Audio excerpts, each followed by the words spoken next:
তো এখন বাজে হচ্ছে 5:45। আমি ঘুম থেকে উঠে কালকে এই মালগুলো নিয়ে যেতে হবে, তো কয়েকটা শাড়ি পিকো ছিল, তো আমি শাড়িগুলো পিকো করে নিলাম। করে এইদিকে চাটা বসিয়ে দিয়ে আর এই যে কালকে লাইনিংগুলো কেটে রেখেছিলাম, তো আজকে কাপড়গুলো কেটে তাড়াতাড়ি করে কেটে নিয়ে এইদিকে চাটা খেয়ে নিলাম। তো চাটা খেয়ে নিয়ে আমি আবার এই যে মাল কাটতে শুরু করে দিয়েছি। তো এই যে কয়েকটা মাল কেটে নিলাম, কয়েকটা মাল কেটে আর আমি রেডি হয়ে গেলাম। এখন বাজে হচ্ছে 7:45 আর বাইরে তেমনি বৃষ্টি পড়ছে। আর এখন যাচ্ছি আমি পাশের গ্রামে মাল নিতে, কারণ বৌদি মাল এখনও রেডি করতে পারেনি, এই সবে রেডি করে আমাকে ফোন করলো। এখন যাচ্ছে, কারণ কাল সকালে আমার বেরোতে হবে, সকালে মাল আনলে আয়রন করতে হবে, বিল করতে হবে, টাইম পাবো না।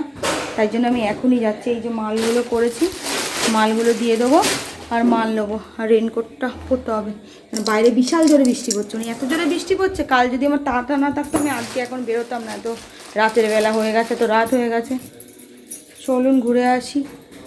তো এই যে ভিজে ভিজে চলে এসেছি মাল টাল নিয়ে। এখন এইগুলো সব আয়রন করব। বাইরে ভালো জোরে বৃষ্টি হচ্ছে, আমার তো কি ভয় করছে, কেন ওই গ্রামের দিকে তো কোনো লাইট টাইট নেই, আর গ্রামের দিকে সেই পরিমাণে শিয়াল। আমি শুধু বলছি, ও ভগবান আমার জন্য শিয়াল অ্যাটাক না করে দেয়, ব্যাস তাহলেই হবে। বৃষ্টি পড়লে ঠিক আছে ভিজে যাব, হ্যাঁ শিয়াল জানো, আর এত শিয়াল ডাকছে বলার মতো নয়। মা গো মা, বৃষ্টি পড়েছে এই না কে, আর তো দুদিকেই তো জঙ্গল পুরো, আর ক্ষেত আর জঙ্গল, প্রচুর শিয়াল আমাদের এইদিকে। বাবা আমি কি তাড়াতাড়ি করে আসছি বলি যদি শিয়ালে অ্যাটাক করে দেয়। তো এখন এই বাড়ি চলে এসেছি, বাড়ি এসে এবারে মালগুলো সব আয়রন করব, বিল করব, কাস্টমারকে পাঠাবো। তো চলুন। তো এই যে আমি মালগুলো তাড়াতাড়ি করে বার করে নিয়ে আর এই যে আয়রন করে নিলাম, আয়রন টায়রন করে নিয়ে আর কবে থেকে ভাবছি একটু চিড়ে ভাজা খাবো, প্রায় 7-8 দিন আগে থেকে। তা ভাজার আর সময় হচ্ছে না। আজকে আমি ঠিক আছে, নতুন ওটা ছাঁকনিটাও উদ্বোধন করতে হবে, তাই জন্য ওই চিড়ে ভাজাটা ভেজে আর এই ওপরেই হেঁটে নিচ্ছি, কারণ নিচে তো খুব বৃষ্টি পড়ছে, নিচে তো আর যাওয়ার কোনো উপায়ই নেই। তো আর কি করবো, তো ওপর একটু তো হাঁটতে হবে, নাহলে তো শরীরটাও খারাপ লাগবে। তো হেঁটে টেটে এই যে আমি খেয়ে দিয়ে নিলাম, খেয়ে দিয়ে নিয়ে আর একেবারে এই যে বাসন মাজ দিয়েছি। আজকে মনে হচ্ছে আমি বোধহয় 50 জনের বাসন মাজছি, এমন অবস্থা, পুরো সব বাসন বোধহয় নেমে গেছে। কত বাসন, কত টাইম লাগলো, প্রায় 12-15 মিনিট ধরে আমি শুধু বাসনই মাজলাম আজকে।